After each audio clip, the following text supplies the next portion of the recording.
kick it off by having you lead and ask all your, all your bridge-related questions from the committee.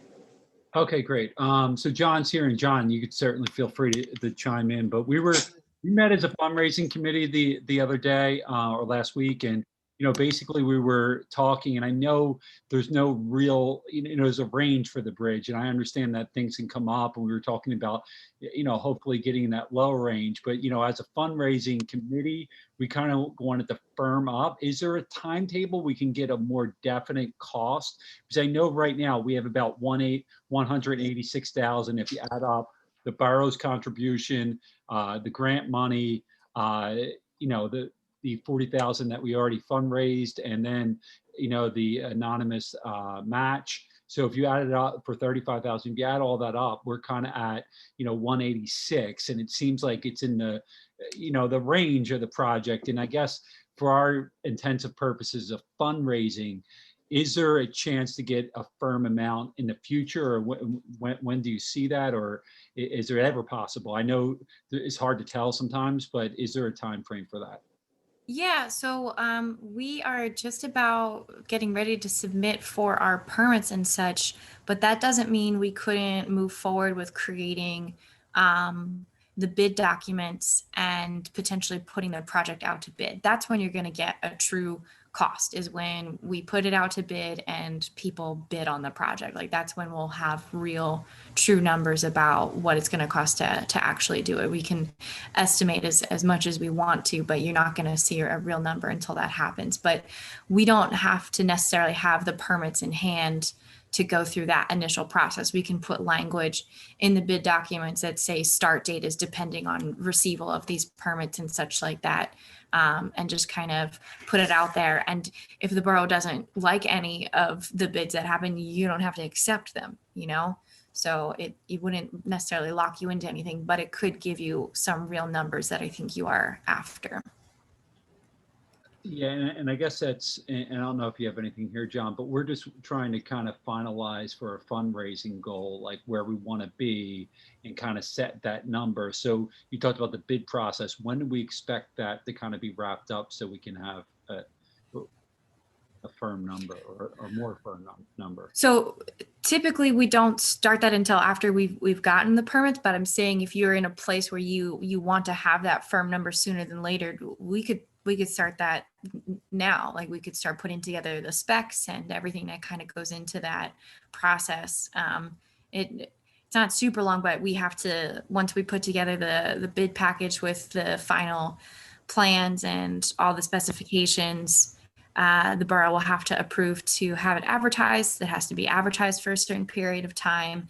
And then we would have an official bid opening where we would read off anybody who ended up bidding on the project and that kind of stuff. So based off of where I just got back the adjusted grading plan last week after we got back the additional survey to tie into the elevation project that finished up at the end of last year, I have to speak with the structures group to see if there was anything else that they needed to do, but I'm pretty sure those sides of the plans were pretty much all wrapped up. So we should be in a place to finalize kind of go through the process of finalizing the bid documents, if that's what you guys want us to move forward with, even though we don't have the permits yet.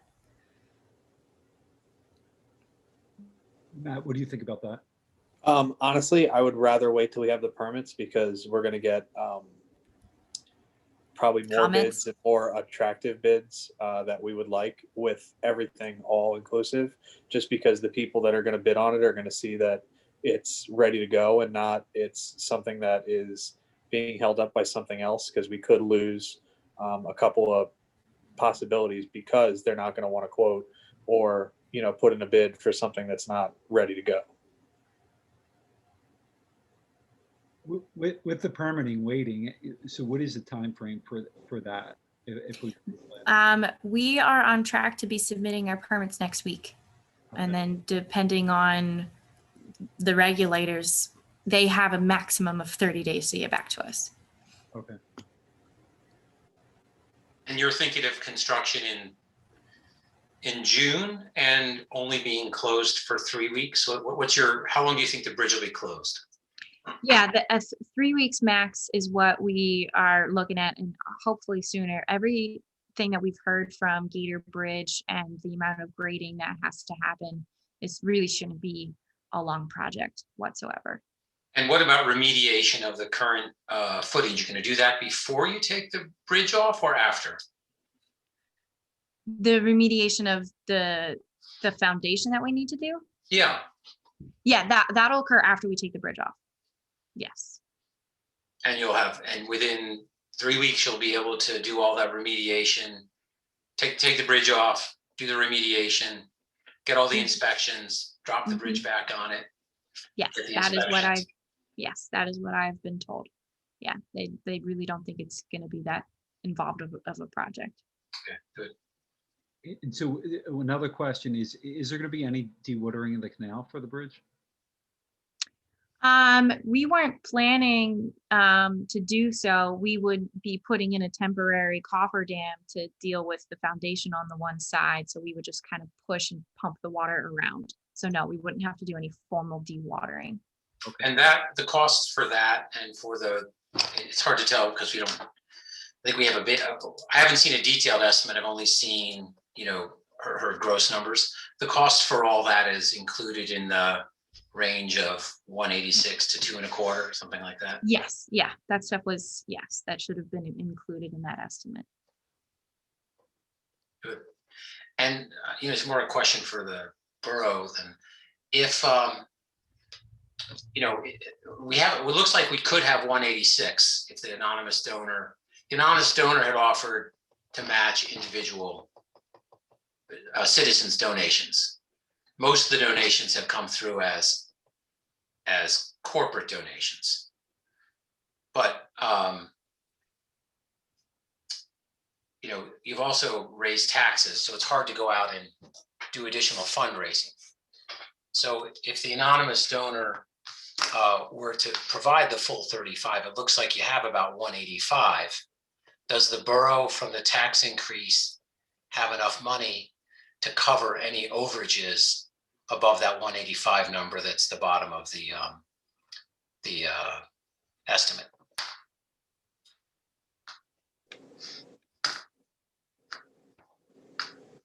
I could take this.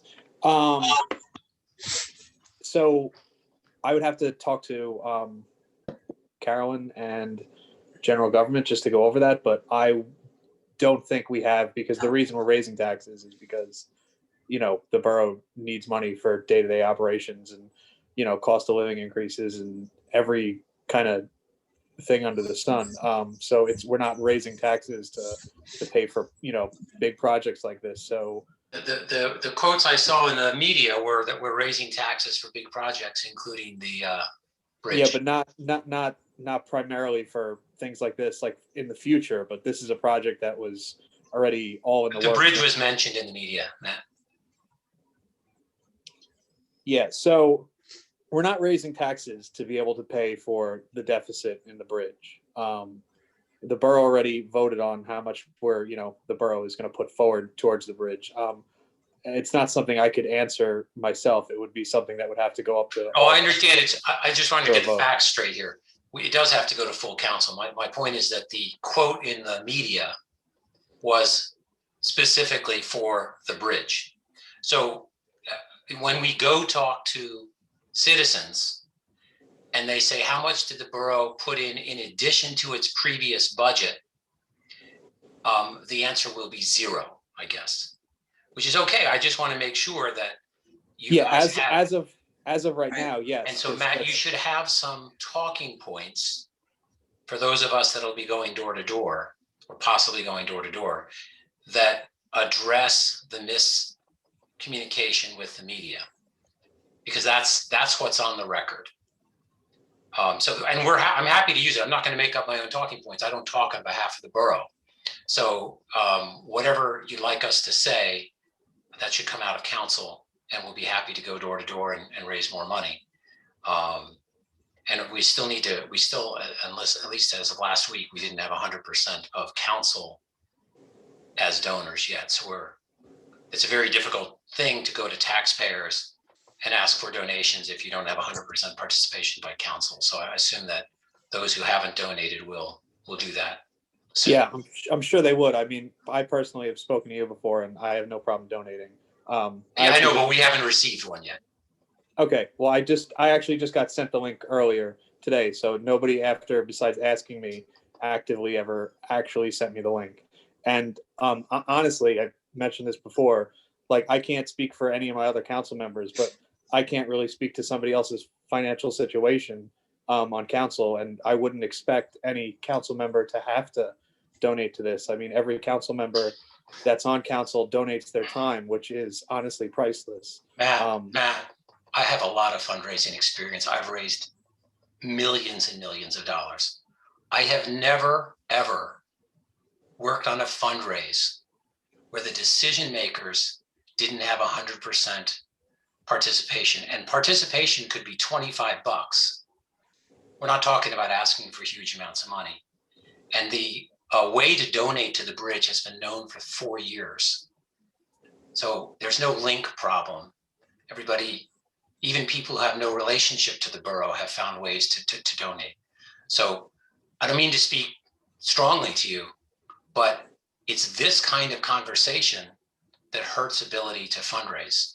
100% of council must donate something, because if you go out and tell people, I'm sorry, council misspoke, it wasn't really for this, and we're asking private citizens, no, not all council members have donated. And we're not going to tell people how much they've donated.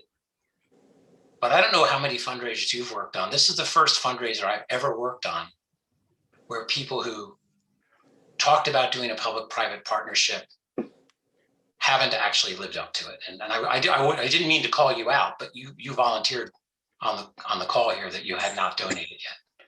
So yeah, so John, honestly, I think it's like really inappropriate for you. I haven't donated yet, and I did say that I was going to donate, and that's fine. I'm going to donate, but I think it's extremely improper to say that all council members should donate to this when honestly, like I personally I have no idea how many hours on this project, let alone other projects.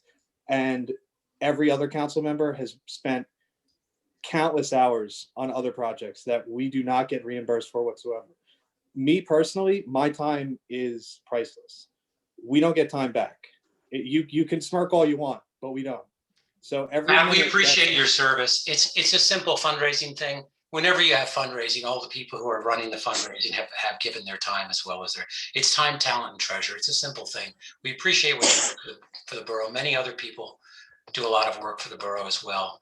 All we're asking is that we have a message, and because the message has been so mixed on this project, it's important that we get the negatives out of the message. And the positive thing that all borough members have made a donation is a normal fundraising request. It's like I said, I've raised millions of dollars. I've never ever experienced this before. John, I think we're all in agreement. I think everyone here is committed. Matt's told me I'm inappropriate. But I'm telling him that that's not the case. All right. I just want to say I have full faith that we're going to get 100% participation. It's a good point about, and I understand where you're coming from about the tax raise and certainly some of the messaging. We'll have to, certainly put that out there. We want to have a coherent message to people when we're asking for money to support this. And we're just asking what words do you want us to use? And we're happy to do it. All right. Well, and we could talk about that more. So it's a fair question. We do appreciate that. And certainly we'll get some of those answers. But just since Liz is here, I know you're here and you had other questions. I know you had a question about the sycamore tree.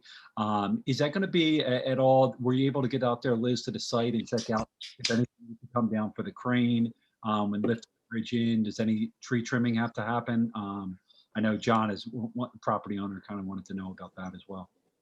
I don't recall the infrastructure group making any comments about that being an issue. We all decided that when we moved to the aluminum bridge, we were going to be able to use a much smaller crane, which would limit the interference with any of the overhanging things, including the utilities as well as trees. So we can certainly do everything we need to protect whatever should be protected. But now that we're at the point to be putting together the ENS plan, I can make sure that that sort of protections are specifically called out on that plan. So we can make sure to take care of that. If you need, it's just a question of coordinating it. So if it needs to get done, whatever needs to get done, obviously we would give permission for the borough to do. Okay. It's just a question of making sure that we have a professional advisor in the process representing the borough. I mean, I have my own professional advisor on the trees, but that's not the borough's advisor. So Right. the borough's advisor should make that call, and we'll be happy to allow that, whatever has to happen. And then I know that we have an easement. I'm not sure that there's a construction easement through my property. So we would be happy to have a construction easement. If I assume you're going to have people physically on our property around the area during the construction.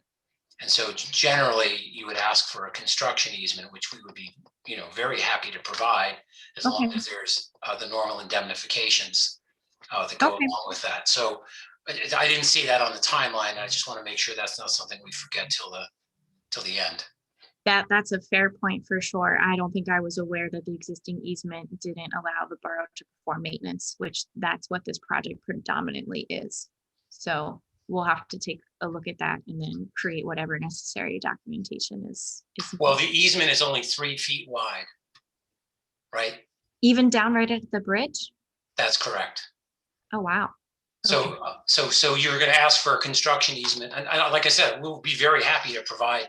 Right, we just that have to easement. actually do it. We just need to be indemnified in return for that. Okay. And I know that another member of the committee was asking about signage, and there's a plan to have proper signage. So, people are going to be safe, and, especially if the bridge isn't present, just kind of, and that construction is going on, just kind of follow up on that. Yeah, we'll definitely include a safety plan for when the bridge is actually closed, and make sure that that aspect is taken care of, for sure. And I know that DCNR even discussed that we might have some sort of a detour plan for the trail. Okay. All right. On the bid itself, because you have 3 weeks between bid award and construction. So that will be way too late to fundraise. So can you give us your kind of best guess in the next week or two? So if you don't think you're going to come in at 185, is it likely 200? Or, I'm sure you have situational and field variation contingencies, right? Yes, So, yeah, that always occurs. I mean, the last formal estimate we gave you guys was just shy of 220. So that was our best estimate back then. Obviously, we have refined things since then with the design, so we could absolutely revisit the cost estimate. And yeah, you guys told us that was kind of the outside. We're kind of looking for what people might refer to as a 50-50. There's a 50% chance of being below it. There's a 50% chance of being above it. We've put some of the normal contingencies in there. We've expected a certain amount of percentage. But it would be good to have the mid number, and then because it sounds like we're going to need to raise more than we have, probably. So I'm curious about if that number of 186, does that include the DVRPC trail grant that we're waiting to hear back from, John?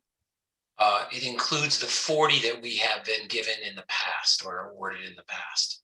Okay, so we applied for another grant. And how much is that?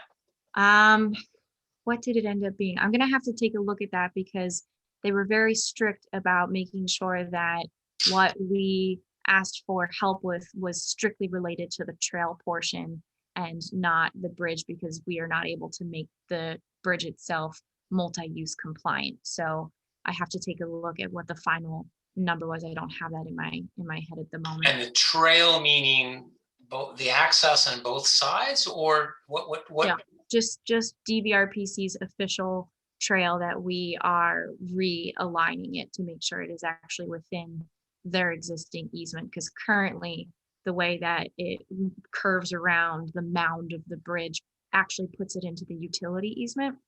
So we Yeah. are realigning that, and because of that, that made us eligible for this DVRPC trail grant that the borough Okay.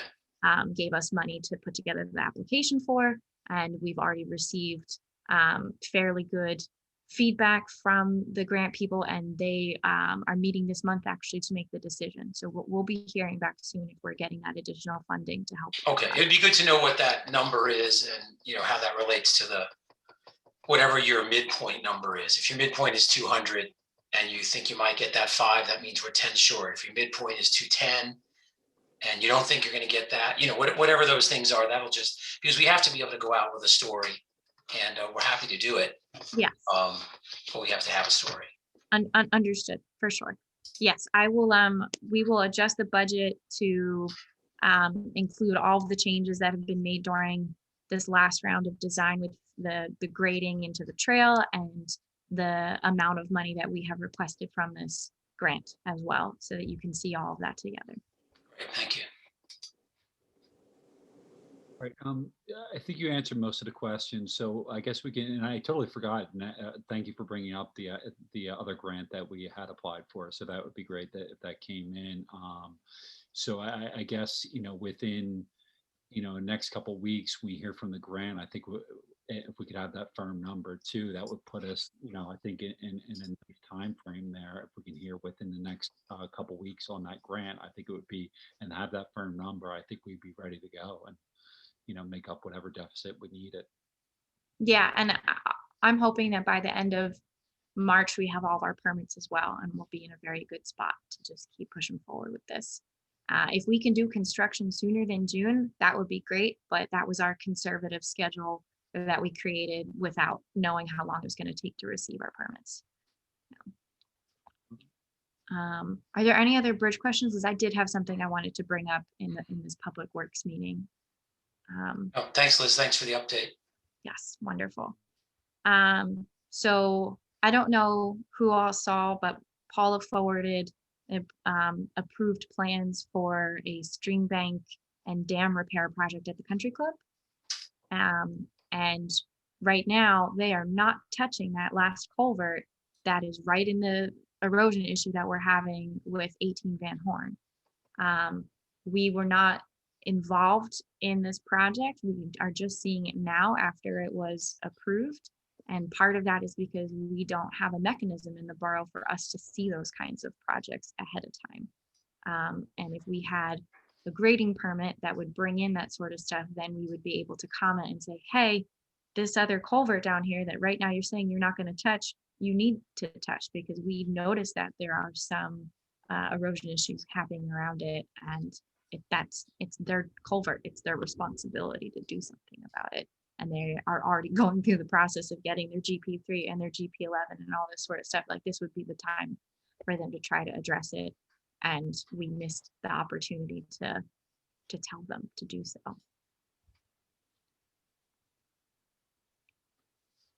You know, Matt or Paula, I don't know if you remember, I know we've discussed grading permits before, and We have. I forget what that was part of, if it was standalone, if it was mixed with something else.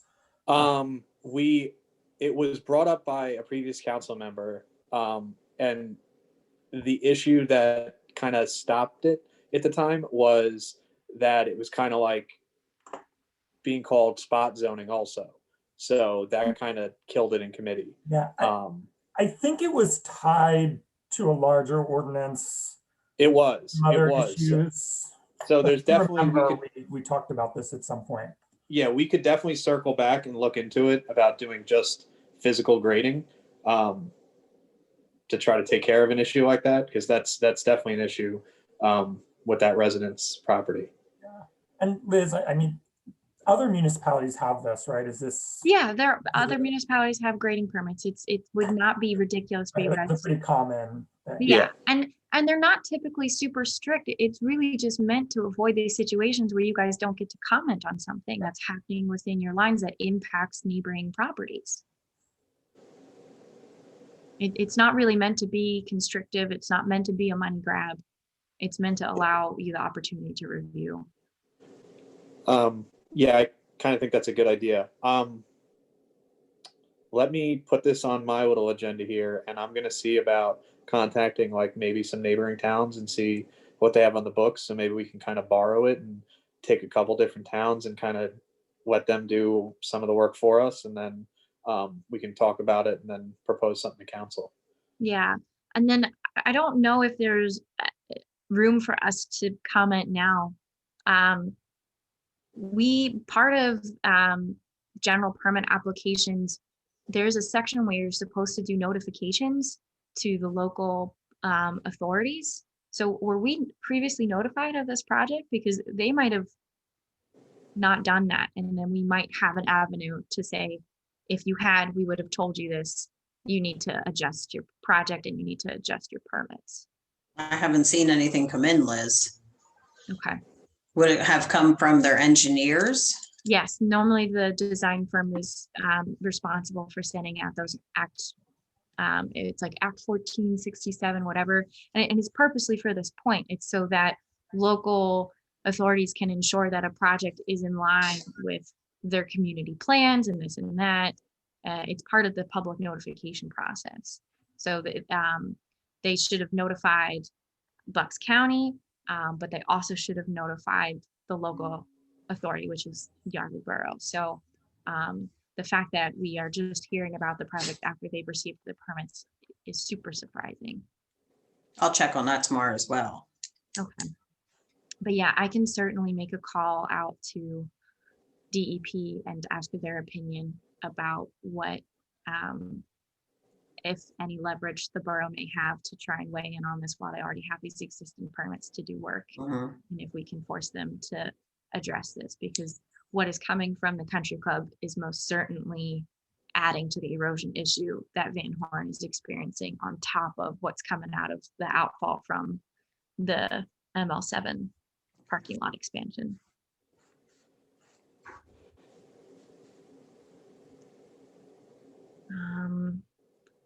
Yeah, I think that's it. I think that there's been a few other projects in the past where, you know, we've mentioned that a grading permit would make a difference, but this one in particular really stuck out with the issue that we have.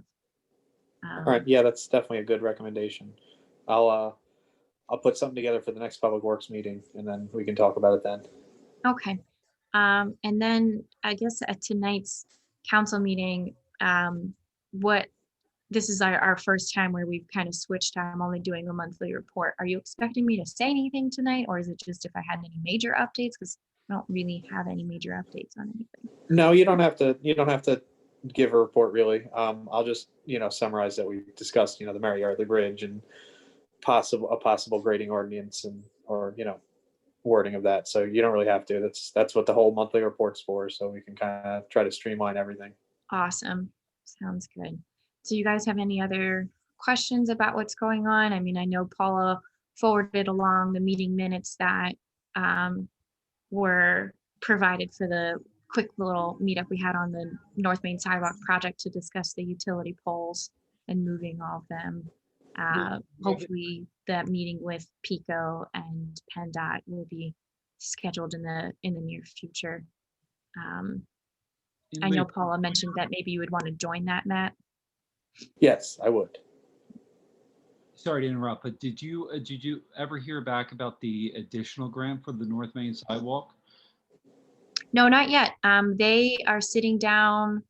We got an email recently that they're supposed to be sitting down next month to discuss that one. Yeah. Great. Yeah. All right, 7 o'clock. So I'm sorry, we got to go to our next one. All right. See you guys in a half hour. All right. Bye, everybody.